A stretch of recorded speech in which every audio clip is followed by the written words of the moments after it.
Hi, Reem. Welcome to Hi. the Food Foundry series. How are you today? Good. How are you?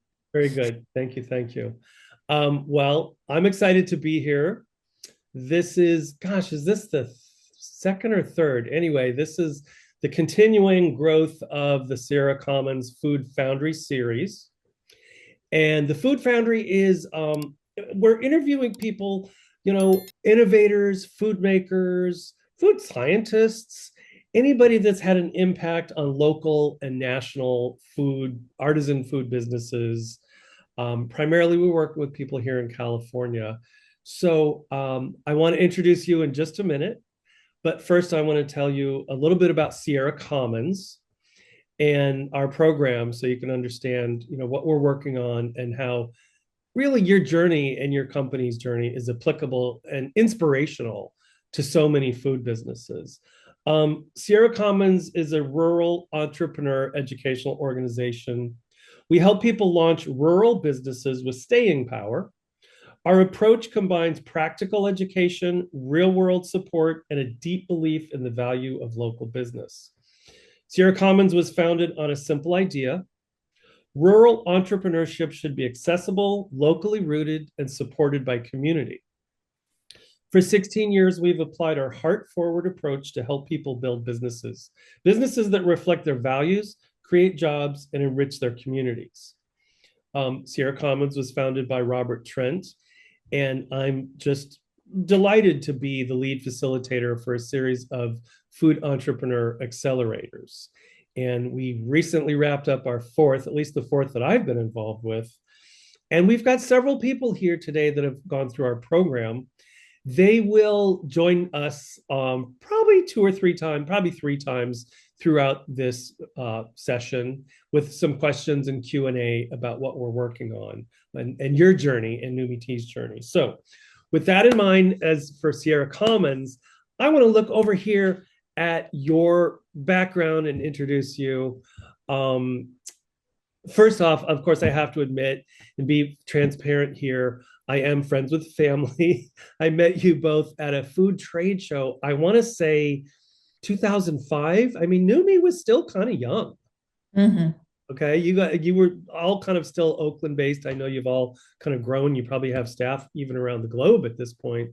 But I just remember walking up to your booth at a trade show, and there was something that was both exotic yet inviting and mysterious. Before I get into your bio and your background and a little bit about Numi, can you tell me about, do you remember the creating and curating that sort of feeling for your tea brand at trade shows as well as in your packaging? Um, yeah, during that time, I would say we were in our kind of first phase of packaging, look and feel, what the brand represented, um, how it expressed itself in the world. And all I can say is that it was very much, an expression of ourselves at that moment. Coming from a different country and immigrating here, and I don't know if I would describe that as exotic, but it was, I'm an artist, and so it was very artistic, and everything was infused with tea, literally. The tablecloths, the curtains, the pole coverings, everything was infused in tea. And so it had that kind of very warm feeling. That's probably what you resonated with. So it had a very warm and inviting feeling. And it was all a lot of artwork. So the artwork itself kind of is mysterious. And yeah, so it's just a combination of a lot of different ways that my brother and I, who founded the company with me, kind of that's where we found kind of our first expression of the brand. Sure. And well, we'll get back to that. We'll get back to your brother because he's going to be a speaker at a different session in the new year in 2026 in one of our upcoming food accelerators. So, and just we'll mention these links at the end of the hour, but obviously numitea.com if people want to read more about Numi Tea. And we're sierracommons.org to find out more about us and our upcoming accelerators. Okay, so I know that we're going to delve into those early era of Numi Tea, but I just want to take a minute to introduce you because your resume and your impact in the tea world is quite impressive. So you're the co-founder and chief brand officer of Numi Tea. You have a Bachelor of Science in Engineering and a diploma of, I can't even pronounce it in Italian, the diploma of art in painting at the Lorenzo de Medici Institute in Florence, Italy, and an M.F.A. in art and consciousness studies from JFK University. You've overseen Numi's brand identity from the inception 25 years ago, maybe 26 by now, packaging design, brand voice, and marketing. You're an artist by trade, and your original artwork inspired Numi's brand vision. So the business person is going to want to hear all about the brand identity, and that's what we really want to pull out of you today. But I'm curious about your art background because I think that is so intriguing and it just motivates me to want to know. So can you take us back to your various degrees and your art explorations, how that's formed you as a person? And then, of course, you can bring that into what you bring from that to your work with Numi Tea. Okay, big questions. Big question. Yeah. Well, so I don't know how far back I go. I started off as studying biomedical engineering because, as I said, I come from an immigrant family, and you're not supposed to study art by any means. You have to study, law and medicine, and I was, a bright kid and was sort of primed to be. My father's a doctor, so I was kind of primed to be, following his footsteps. So I was like, all right, well, I'll study biomedical engineering. Oh, and of course, my mother was a very kind of strict Arab mother, and she's like, you're too smart for art, and I wanted to study languages. So what are you gonna do with languages? So anyway, I pursued the sciences, and but I was always sort of artistic. I took art classes throughout my high school, and it was really a passion for me. I was always drawing wherever I could. So and then I was in a car accident in my junior year of college that really changed my life, and that was near fatal, and I had to go through several surgeries, and that made me kind of be like, I only live once, and what do I really want to do in my life? So that's when I switched to art, and then I pursued art in Boston, and then Florence, Italy, and then got my master's here in California. So for me, art was, and I guess has always been and continues to be, a sort of transformational journey, a spiritual process, healing process, and just an outlet for sort of my expression and coping with life and all the sort of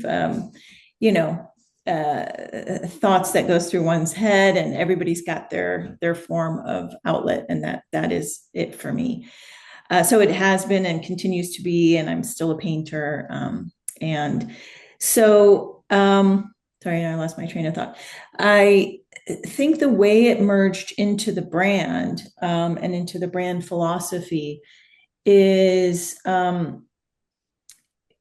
at first, when we were trying to figure out how we wanted to kind of, create a package, for me, it was, I had been in Europe, and I came back here and was like, everybody's on a rat race in this country, literally. And I was like, we were doing tea. So tea is pretty symbolic, we're not selling bubble gum, we're selling tea. And tea is about slowing down, and tea is about self-reflection, and finding that time and space just to pause. So the artwork felt very relevant to that message, and we can get into it when we look at the slides. So it just kind of flowed out from there. And of course, not of course, but I was sort of the artistic one. So my brother just kind of gave it to me, like, well, you do it. So that's what I chose to do, is to create paintings that brought people into that inner space that I felt that mirrored the space when one is sipping on a cup of tea. So it was pretty simple in that sense. And I guess, yeah, art is still in that vein for me. And yeah. I just want to comment paintings to inner space. So that kind of validates my impression that the first iteration of Numi Tea was a little exotic but inviting. So I love that you say it's inviting you to that inner space. So before I ask you to share your screen, because that's going to show all of our participants and listeners and watchers those iterations of Numi when it first started. Before we have that visual, I want to hear what did you guys see, you and your brother Ahmed? What did you see in the marketplace? I mean, tea has been fairly, active. There's been a lot of innovative tea companies. I mean, I've been in the natural foods industry for more decades than I can count. What did you guys see? What was the pain in the marketplace, as is modern current business lingo? What's the pain? What problem are you solving? What did you guys see in the tea world that you thought, oh, like what? I guess I don't want to. What was your inspiration and motivation? Yeah. Well, I would say, the brands that were in the marketplace at that point were Republic of Tea, Tazo, though they were the real popular ones. Tazo was all about the sort of the shaman and the journey there. Republic of Tea was sort of the global citizen. And there was traditional medicinals, of course, and yogi, and those we saw as very kind of medicinal or functional. And I would say, the problem probably came more from my brother, because, and just to give him, his dues, is that he had owned and operated tea houses in Prague, in the Czech Republic. He'd lived in Europe as well, and for a period. And he was, we were inspired initially by a tea we drank as kids called Numi, and it's a dried lime that we drank as children. And it's from Oman, and they steep it, and it's like a tea of hospitality. And so we'd always discussed somebody should bring this to America, and then all of a sudden we said, let's just do it. So hence we called the company Numi, and that kind of stuck with us. And he had observed that there were several things in the marketplace around tea that could be improved. One was that people were using, particles, basically mashed up tea leaves, small little, what we call fannings or dust, in the tea bags. And that generally leads to a very bitter tasting cup. And so when it's a bitter tasting cup, you're going to put milk and sugar on it, and to kind of give it a flavor. So this is really the common perception of what tea tastes like. From the early 1900s on. And, so it's sort of like a British tradition that had been passed on, and you're drinking it with milk and sugar, and then people drink it when they're sick. And, so that was really the perception. Now, tea is the most consumed beverage in the world after water. And if you, consider the populations of China and India, drinking a ton of, there's a lot of tea being drunk, and they're not necessarily, India is a little bit of an exception, but they're not necessarily adding milk and sugar to it. So if you go to China, they're drinking tea all day long, green tea all day long, as a form of hydration and things. So there's just different ways to enjoy tea that was not necessarily here in the States. The other thing was the way people were, and just to kind of tag on to that, is you were seeing a wave of specialty coffee, right? So specialty coffee, and this is 1998, 1999, when we launched Numi. The wave of specialty coffee, went from whatever, your ground Maxwell House or Folgers. I don't want to, bash anybody, but that's what people are drinking and just mixing it. So, I guess they're coffee crystals. I don't really know what those are, but so that, and then we got into the Starbucks, and then it became more specialty. And then now people are grinding their own coffee at home, and they're choosing between light, medium, and dark roast, and they're choosing regions. And, so we were kind of, but tea was kind of really way farther back than that. Right. So we're in that wave of these hot beverages, and seeing that the gap of very poor quality tea is pretty much was the mainstay. And so to add, so I just wanted to bring that in. And then the other couple pieces is what people were used to is also teas that were doused with some sort of flavoring. So, drinking peach, whatever, peach blacks or anything that's kind of fruity, sometimes you see birthday cake tea, things like that. So anything that's, the fruit teas, the strawberry teas, or the watermelons, or the cantaloupe teas, and even jasmine green tea was being sprayed with some sort of, lab created flavoring.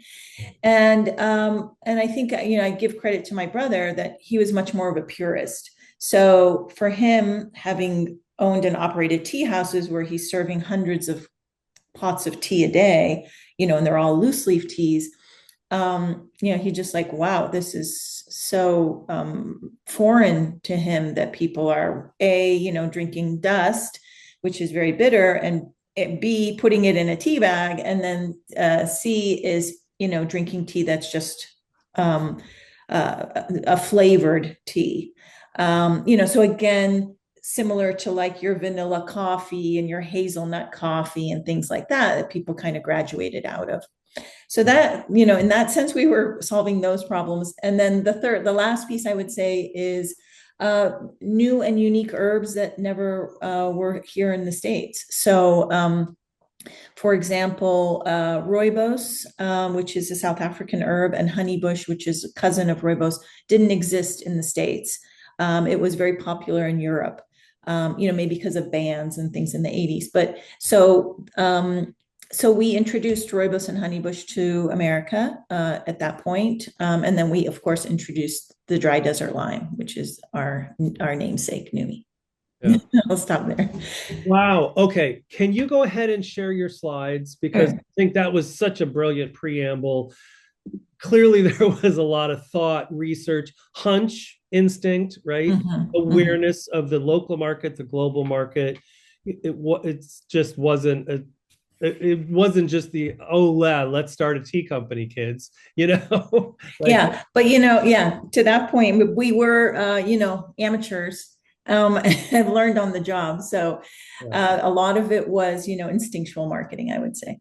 So before you move past this, so this is kind of your current brand identity, right? The Yes. logo is vertical. There's Yes. a lot of white background, Yes. and there's a lot of crisp images of the tea leaf or the teacup or whatever. Does your second slide take us kind of right back to the beginning? Yes. Cool. Let's bring it up. Okay. Sorry, I interrupted you. Maybe there was more you wanted to say. Oh, no. Okay. I thank you for that background. I think that's fascinating. And let's see what you came up with for that. Yeah. So it's funny to look at these now because it just feels, like ages ago. But these were the paintings that I did for the original packaging. And they were inspired, and I'm going to take you to the second slide, inspired by Ahmed, my brother's photographs. He was a photographer as well. We're both very artsy. And he had taken a bunch of photographs, and he sort of gave me his photographs, said, "Oh, paint these." So, we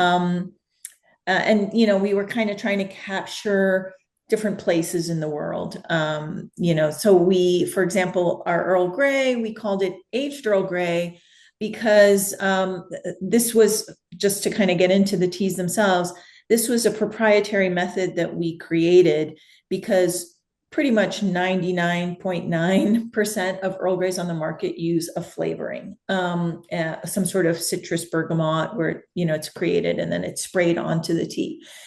We aged our black tea, Assam black tea, which is the base of the Earl Grey, with flakes of the bergamot orange from Italy. So it would be shipped to Italy. We take the rind, of the fruit of the orange, place it on top of the Earl Grey, and then sift it out. So tea is very absorbent, so it absorbs anything that's there. So that's why we called it aged Earl Grey. And then, we wanted to have sort of an older man in there. So we wanted to reflect different places where the teas came from. And the tagline for the brand at that point was take the tea transformation. So as I had described earlier, it's all about that journey into an inner space. Yeah. And before we get into talking about the box and what you learned there, yeah, it's interesting. After I met you and your brother at that trade show, Ahmed and I actually went on a tea house crawl in the East Bay. And it was kind of like, what is it, Goldilocks and the Three Bears? We went to the first one and it was just a coffee house where people sat on a laptop, but they sold tea. And and then we went to the second one. It was like the first one. This is too big. Then we got to the third tea house, and it was just right. And it was interesting because we were just kind of getting to know each other as colleagues in the food world. But it was like when we went to that right tea house, it wasn't even about conversation. We were just content in the moment.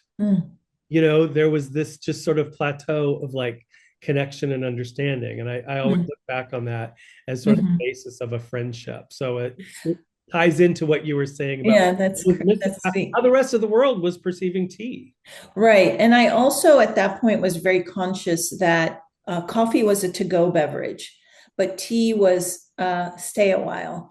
So how can you convey that feeling and expression of what tea, the essence of tea and what it meant, the sharing, the connection, that time and space into a look and feel. So yeah. Okay, so now I'm gonna put you on the spot a little bit. Okay.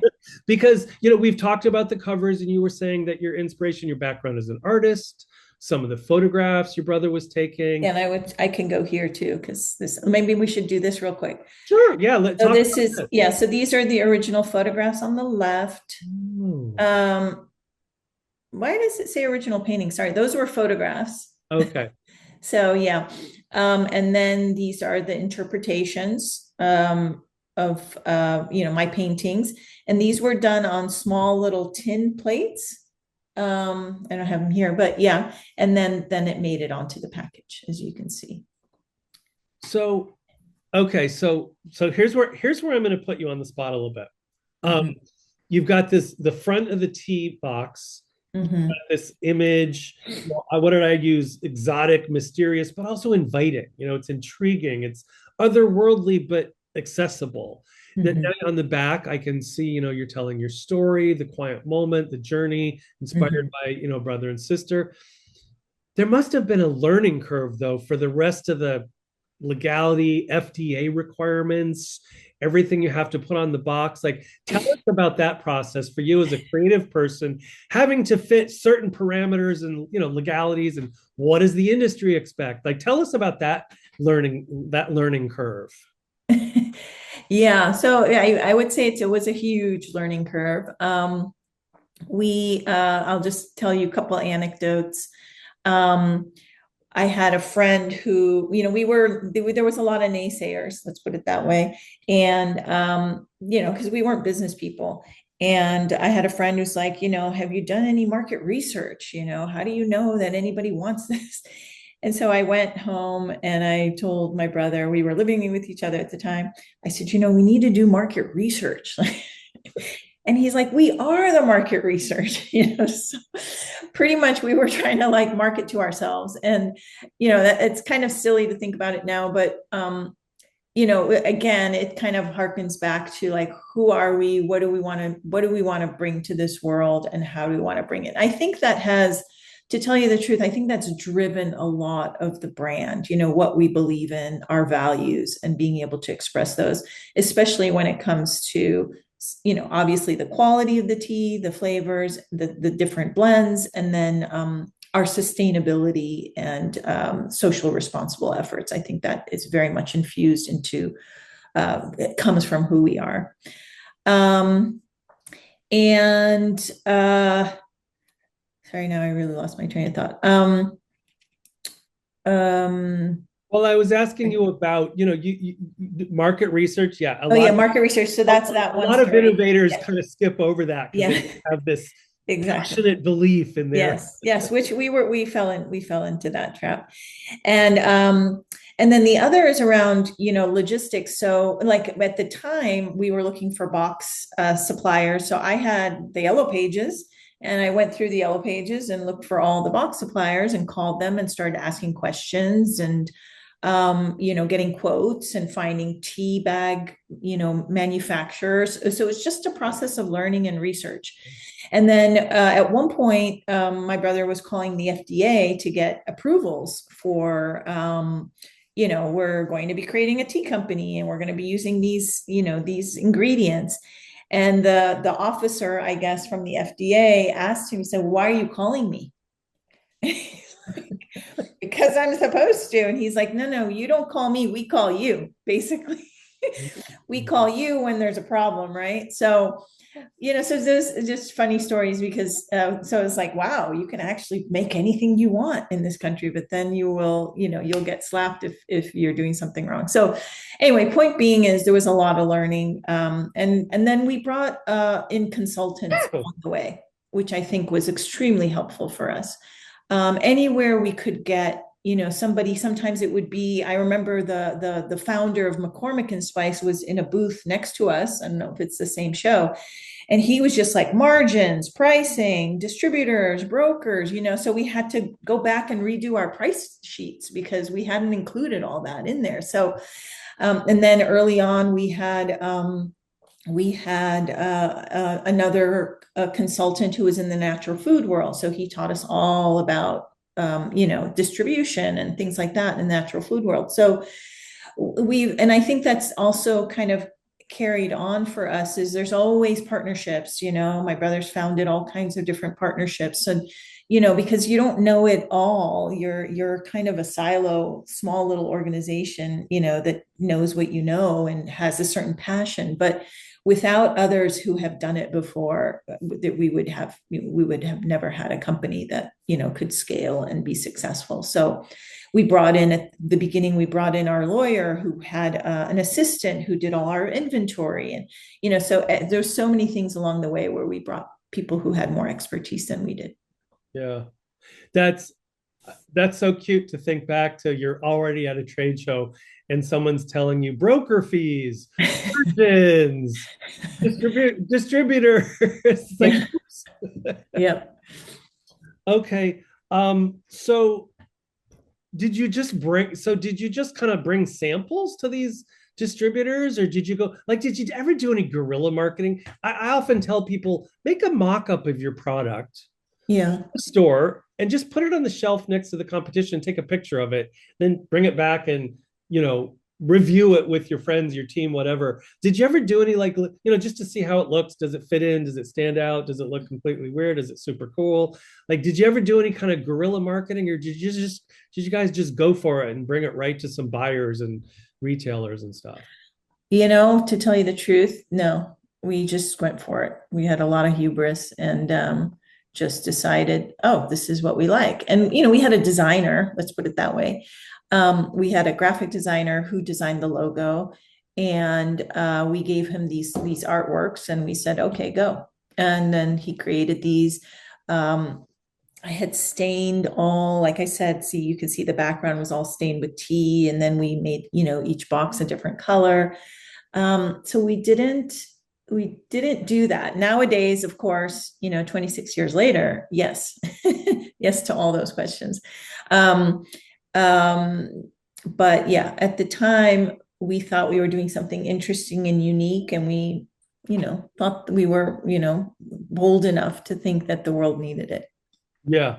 So I'm not going to hold this box in front of the camera because it won't, it just won't look right. But I'm holding a box of Numi tea. And the interesting thing is I never really realized now there must be legal requirements, right? You've got to define what's in the box, you've got to have the weight, Mhm. got to have ingredients in the descending order, but I don't see any nutrition panel. Maybe because there's no salt or sodium or fat or carbohydrates in tea. But how did you navigate the sort of legal, or did the graphic designer that you worked with, did they know the legalities of what had to be on a tea box?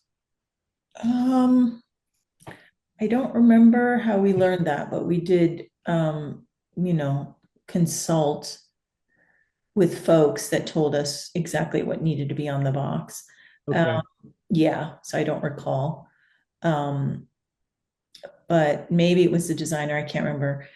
And yeah, so some of those things, and then tea is not, unless it has, it doesn't need nutrition facts, general tea, unless it's a dietary supplement where you're making claims. So Right. yeah, Do you make any teas now that are dietary supplements that make we have, I would say, and they are probably in this deck. Yeah, they are in this deck. I'll get to them. I'll get Is to this it. the end of the That's first? that's round one of the first packaging. Then I'm going to turn to some of our Q&A panel. I'll go Again, back to here. we've got some of our Q&A panel from recent graduates of our Food Entrepreneur Accelerator series from Sierra Commons. Does anybody have any questions, comments? I can see Luke is Luke, did you have any thoughts?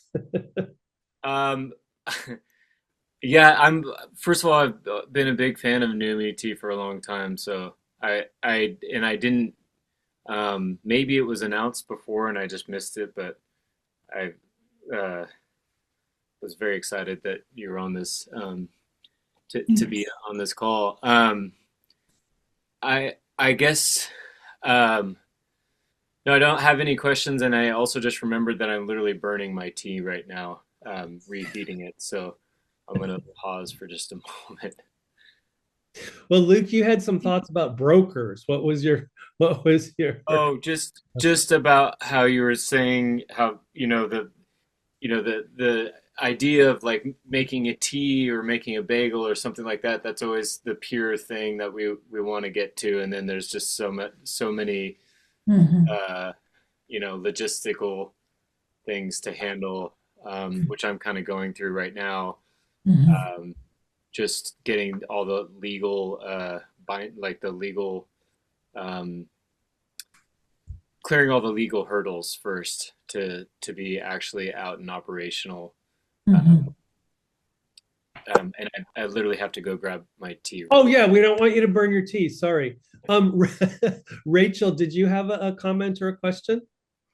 Yeah, hi, Reem. It's such a pleasure to meet you, and I really appreciate your information that you've given so far. I found it really actually pretty moving to hear how you expressed, integrating, your commitment to the world into your product. And I also am kind of on that path where I have a company named Zero, and it's a premium health product where just about anybody can eat it without feeling badly later about what they've eaten. It's just very highly nutritious. That's a wellness bar. But I really like how you told the story about getting into your own inner space and sending that out. And I'm going to really reflect on that. So I appreciate that information. Mhm. Thank you. Thank you so much, Rachel. Carmen made a comment, and I don't know, Carmen, I don't know how good your connection is. Carmen, what did you mean by the story is relatable? I know I can extrapolate because I know you make tortillas, but what did you mean about the story from Reem and Numi Tea being relatable, Carmen?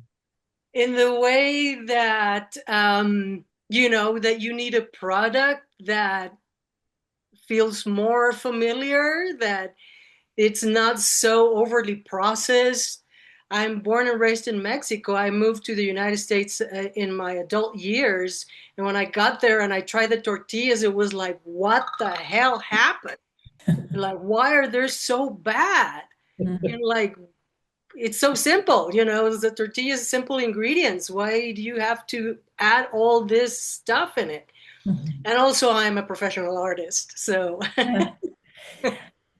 Yeah, I want to comment on what was said is that our first 9 teas, these aren't the first 9, were single ingredient teas, like the jasmine green, the Moroccan mint, and the rooibos, which are our jasmine green is the #1 green tea in natural foods.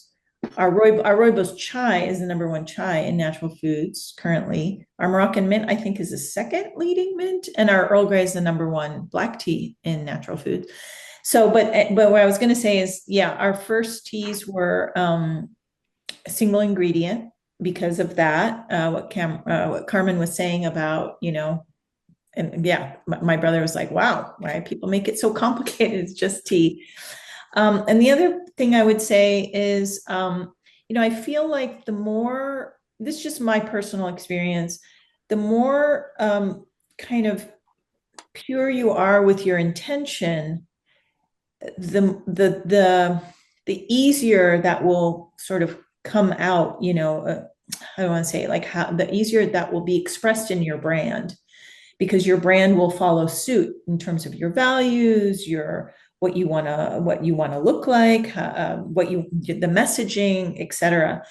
And oftentimes I find, somebody might want to create a product and they have to look at all the competition and they have to look at what everybody else is doing. And then you will end up kind of watering down your soul in a sense, because you're not staying true to who you are. You're kind of trying to, who you are is always going to be a reflection of somebody else or not somebody else. And not to say that's not important, that's extremely important, but you have to just remember to follow your own path in that sense of what it is you're doing, why you're doing it, and what you want it to say in the world. So just wanted to say that. I think that, thank you for that, and thank you for everyone for participating. I think this brings us to probably the second section of this. And my big question is, like, was this a brand packaging? Yeah, packaging refresh. Tell us about the motivation. Was this, consumer research? Yeah. So this was the first time we did. The answer to my question right we became a real business, and we decided to do some research. And I think what was happening was we had, kind of scaled, and then we went a little bit flat, and we wanted to know what was going on. And of course, you had a lot of new players in the marketplace. And so we hired an agency to go out and figure out, what they thought of this branding.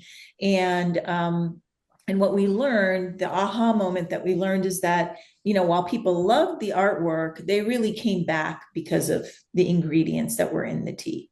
And so we wanted to freshen up the package. And people were also saying that was very recessive and very dark, which you can obviously see. So it wasn't popping off the shelf. And we wanted to kind of really highlight the ingredient in the tea. And we hired a design agency to kind of redo the package. We did, so we obviously shifted to these photographs that also kind of had a worldly feel. We wanted to keep that kind of worldly elegance to the brand, but it was just focused on the ingredient. And we left the paintings and we left them on the side of the package. You can see it's very hard for us to kind of let go of the paintings at that point.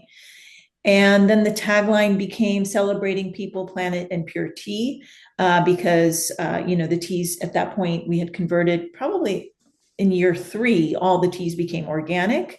And so we rebranded ourselves as Numi Organic Tea. Oh, I see. Okay. Yeah. And, there was a big sustainability effort, and then there was a big fair trade effort. So,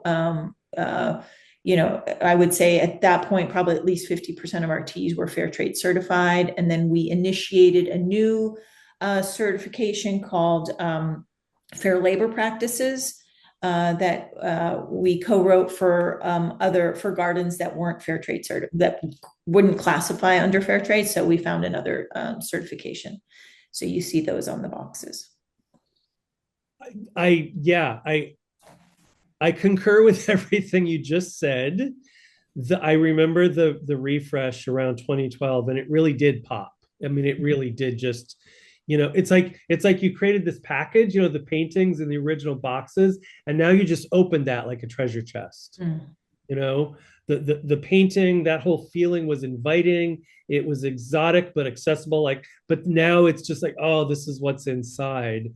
The thing that it dawns on me is, so you've got data, right? Consumer research, but then as an artist, you've got to have, inspiration, right? Mm-hmm. You've got to have your own internal motivation. How did you balance those two approaches to come up with this, even if you were working with a team of package designers? Was there a little emphasis on both data and kind of that hunch, that inspiration that drove you both in the beginning? Yeah, I didn't see them as competing because, at that point, it was obviously very important for us to understand who our consumer was and why they were attracted to our teas. And, for me, I've been very fortunate because I hold this role that, there's always an opportunity to be creative, whether it's in the new copywriting. I art directed all the photography, worked with the design agencies very closely, worked with my production artists in-house who fleshed out all the packaging very closely. So I'm always overseeing that. So it doesn't, so it's like, I'm not like attached to, okay, I got to have the paintings on there and stuff like that. That wasn't really as important for me as how can the brand capture more people, because at the end of the day, that's what we want. We continue to want is to touch everybody with our teas. So it just felt like a new way to do that. So data and inspiration hand in hand. I like that. Yeah, they're not competing interests; they're complementary. They're leading you to the next.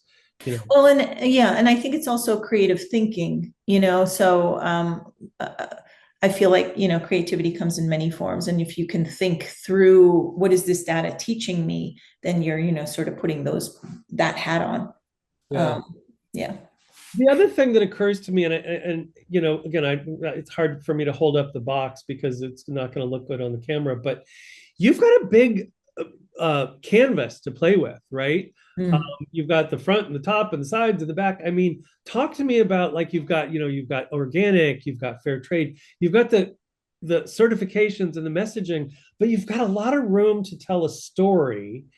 And, it's interesting, some graphic designers or artists always say, space is your friend. Yes. Space is not something that has to be filled. Yes. But it would take me a half an hour to ingest everything that's on this box. And I'm looking at the third wave. Talk to me about, at this point in time, so you're several years in, you've altered your message, you're working with the data and the inspiration. Talk to me about what that overall canvas is of the three-dimensional box itself, and how you work with that to reach your customer, or what your goals are to how to use that space. Yeah, I think it's an ongoing challenge. I agree, less is more. And you see a lot of packaging out there. This looks amazing and you just love it. And it doesn't necessarily say a lot, but it conveys something. So, packaging is tricky. And people who are marketers, I think they want to say so much, and I'm including myself. I put myself in those shoes. And it's a challenge because and then it's so copy heavy, and I've seen brands that are even more copy heavy than ourselves. So it's a balance. I'm still learning, so I don't really have the answer for that. But with this package, we did, because it's celebrating people, planet, and pure tea, we intentionally had one side that was focused to pure tea, one side that was focused to planet, and one side that was focused to people. So other than the front, basically. That's how we decided to break up the panels. and then, then we had, at this point, we had recipes when we started, so we're both creatives. I like to cook like you. And we made recipes out of each of the teas. And so those were on the inside of the package. And I think in this version, they were still on the inside of the package. So, yeah. You got a lot of space to work with. Well, it's dawning on me that, growing up in this country, I read the cereal box. Right? Yeah. My mom didn't buy the sugary cereals, but boy, if I could convince her to buy Cap'n Crunch, I love to read the adventures of Cap'n Crunch or Lucky Charms or whatever. I mean, we kind of grew up that sitting at the table in the morning and the box of the product that we consume is entertaining us. Yeah. But with the tea box, it's, as you're saying, people, planet, pure tea. It's educating us. Yeah. I mean, now we have, edutainment with social media, so it's a whole nother world. Yeah, that's true. All right, let's see. So, okay, so is this, this is, oh, yeah, and then this, so that was 2012. So it was just 7 years later, 2019. So yeah. Talk to us about the sort of motivation and inspiration, because the first thing I look at, it's like, okay, the logo changed direction. Yes. The same font, but that was a tough decision to change the logo direction. What we wanted to convey here, I don't know, if it was successful, but I guess we kind of grew tired of this package and got advice to change and kind of make it more modern, more clean, more light. We felt like this was too moody, still too moody. Like this was very moody. And then this was still moody and dark. And then we wanted to freshen it up. So we want to make it modern and light. And there's a big focus on, we do so much in the world in terms of, our sustainability efforts, and we had a project that was highlighted here with the blue little cup called Together for Hope, which is a part of our Numi Foundation initiative, which is to bring clean, safe drinking water to our farming communities that didn't have it, because we knew that we could not enjoy tea without clean water. And there was, almost 1 billion people on the planet still that don't have access to clean, safe drinking water. So we initiated this project. And so there were so many things we were doing in the world, and wanted to find a way to convey that. So the logo is meant to be on a tear. So it's kind of more bold, like an activist. The tagline became activating purpose. You probably remember that when we had the 2019, right before COVID hit, the big gala that we had, where we launched this brand. So we wanted to shift the brand to be more active and bold and represent our values. So we had the logo and the tear, and then we're still highlighting the ingredients, that make Numi who it is. And then we also introduced a plant-based wrapper icon. So we had converted all of our envelopes, or we call them envelopes, our tea wrappers, into a plant-based material that can be composted. So we wanted to highlight that. So just to kind of highlight all the things we were doing in the world. So this is where we are now. And just to give a little preview is that we're looking to do a brand refresh in 2026. Okay. Yeah.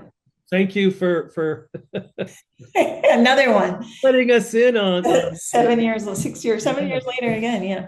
Letting us in on the sort of top secret motivating what's next. It's interesting. I didn't even think of that when I said, space can be your friend, but as much as I love the second refresh from 2012 visually and aesthetically, you can pull out the components of this packaging much quicker. Right. And that's got to be important. Let's face it.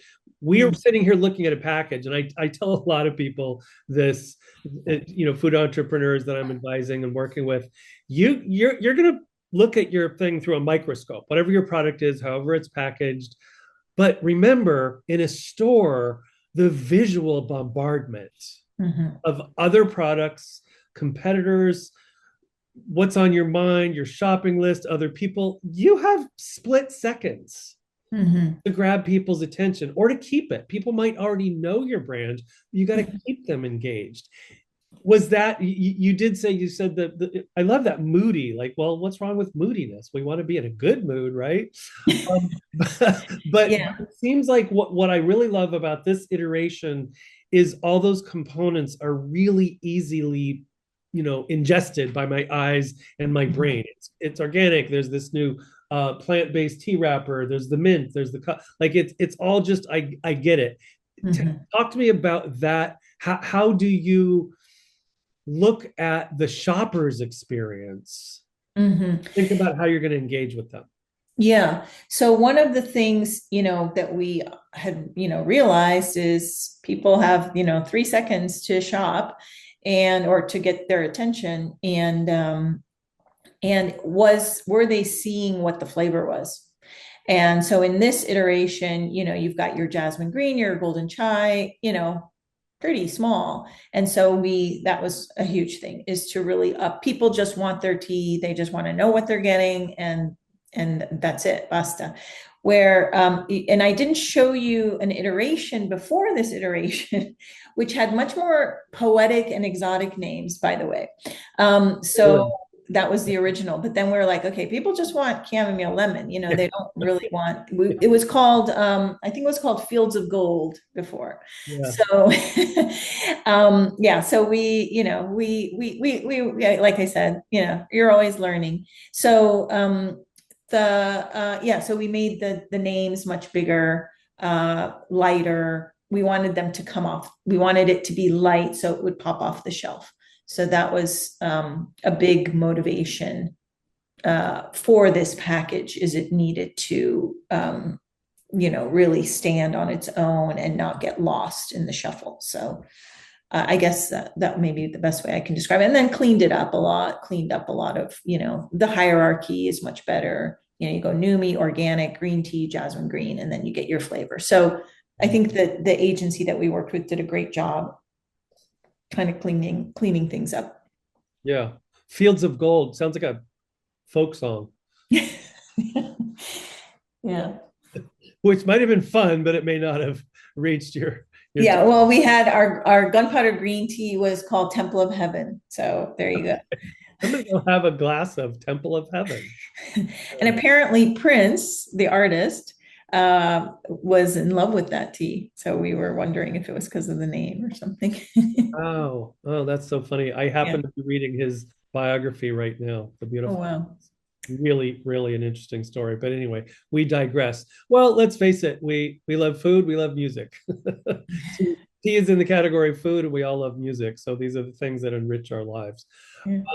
So, all right. Well, of course, I'm chomping at the bit to, like, what is the motivation, inspiration for a refresh in 2026? Just, it's been 7 years. I think it's been 7 years. Also, sometimes it's motivated by what's going on in the marketplace. We've kind of, we had again excelled and we're a little bit stagnant, and we've got some other tea competitors that have risen in the ranks, chomping at our heels. And we have some new consultants that are saying, maybe it's time for you to do another refresh, understand who your consumer is, attract a younger consumer, millennial, Gen Z consumers that, maybe let's see, do they like this package? Do they not? Is there other ways to be able to express the brand? So we're actually going through that process right now, waiting for kind of a market research. We have a consultant who's doing that, and she's going to come back to us with her findings. And we're doing a survey, find out, what motivates, our core consumers to purchase our tea and drink our tea, and kind of try and highlight that. So yeah, it's going to be interesting. Sometimes I think when you're in the day-to-day grind, you're just putting out what you have and hoping for the best, right? And sometimes when you bring in new, fresh faces to kind of give you some consultation, they'll be like, well, did you think of this? Did you not think of that? Maybe you're missing this. Maybe you want to highlight this aspect more, so we're open just to, especially if you're like, okay, we're feeling a little stagnant, we want to scale. How do we do that? And, this is your biggest form of advertising. Your Sure. package, to your point, is your biggest form of advertising. So Thank you. That's such a, yeah, that is such an important point, and I hope everyone heard that.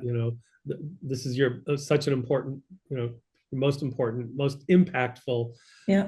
This is your billboard. Yep, exactly. So, and if there's an opportunity, and there's some California regulations where we have to redo, there's some new regulations of, I don't know if it's lot codes or something that you have to update. So we decided, so we're going to have to do it anyway. So. Okay. All right. Well, and if for those that don't know, so this is the consumer, retail brand that I'm going to see at the grocery store. Do you still do bulk tea or food service, I should say? We do sell loose leaf tea. Then they're pretty much packaged in craft bags. There's nothing fancy about them. I have all the different innovations we did over the years, but I don't think I have that. I didn't put any loose tea in there. So show us some of the other innovations. I'll walk you through. I don't know how much more time we have. Yeah, no, I think we've got about 5 minutes or so. Okay. So you'll see here, sorry, that's not the best resolution, but we were in 1999 first to bring rooibos and honeybush to the US market. In 2002, we launched our aged Earl Grey, as I mentioned, using proprietary method of scenting the teas with real bergamot orange. It's now the #1 Earl Grey SKU in America. In 2004, we launched a line of flowering teas. They became award-winning. We received many awards for them. And they're basically tea leaves that are sewn around flowers. And then when you put them in hot water, they blossom open. In 2009, we launched a line of pu'er teas. Pu'er is a fermented tea in China. So we really followed that, the impetus that we had from the beginning to innovate new and exciting things and bring them to market. So, and then in 2011, was that me that did that? In 2011, we launched a line of pu'er ready-to-drinks, which I think were a little bit ahead of their time.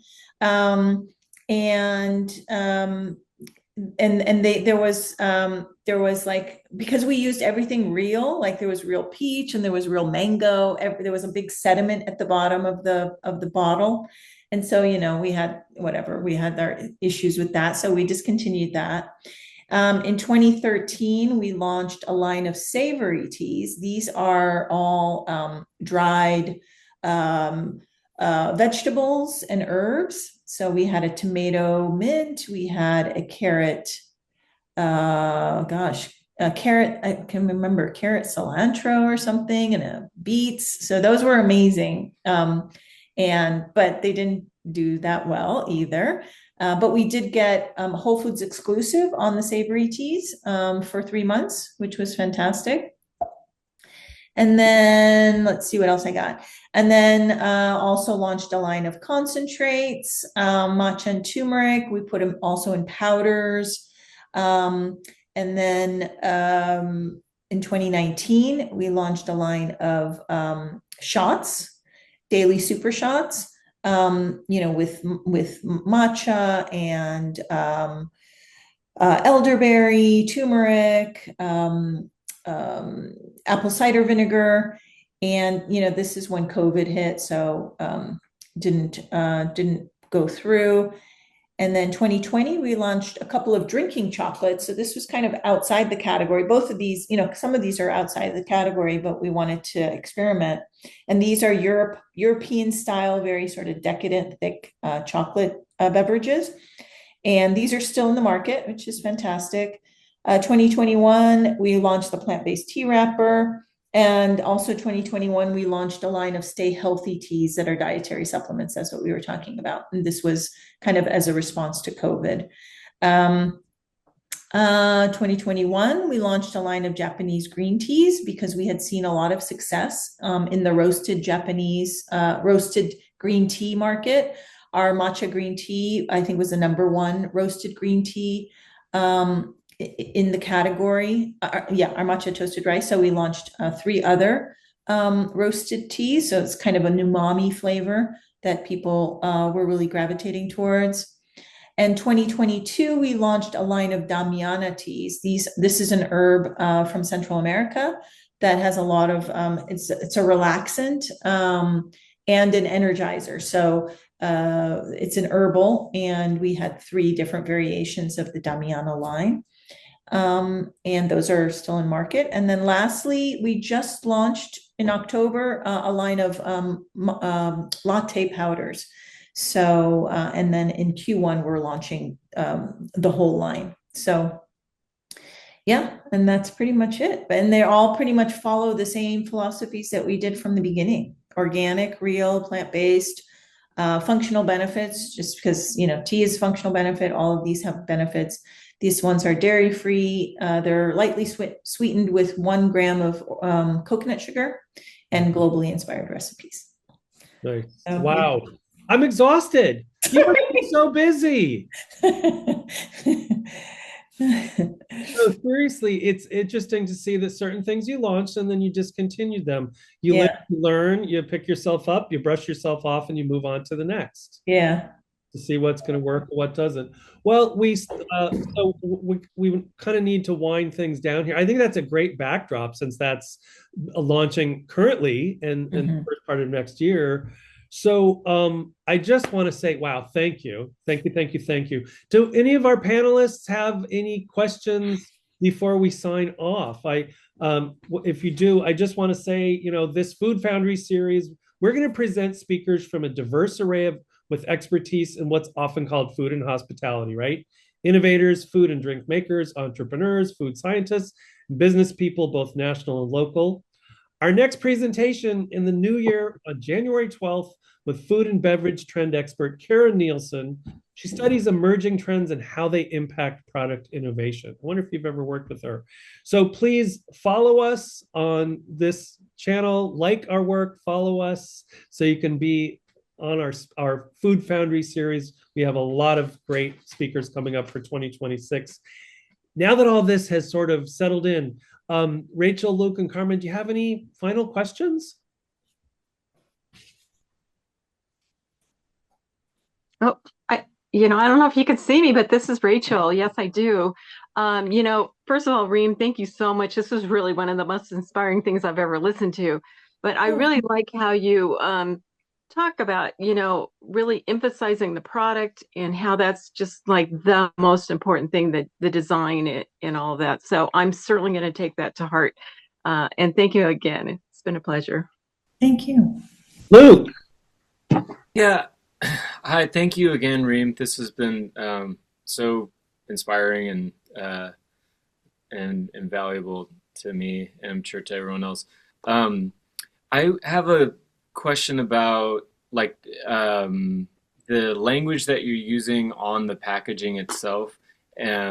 Specifically, do you have, what is your calculation with using terms like plant-based or dairy-free versus using, basically I'm trying to decide if with some of my products, if I'm using language like that, or if I'm just straight up using the word vegan, or if that's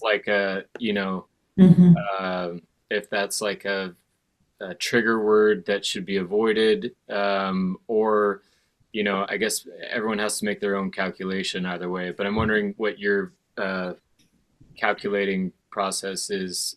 Yeah, it's testing. A lot of times, put a lot of verbiage out there and look at other packages to see what's going on. Some of that is not going to be from you. It's going to be from what's going on in the world and what's trending. So paleo was trending for a while. I think we had paleo on this drinking chocolate. It was paleo friendly. You can always test with friends to see what's resonating, look and see what's on the market that's resonating. We've got, ChatGPT is our friend now too, so can always use that as a tool.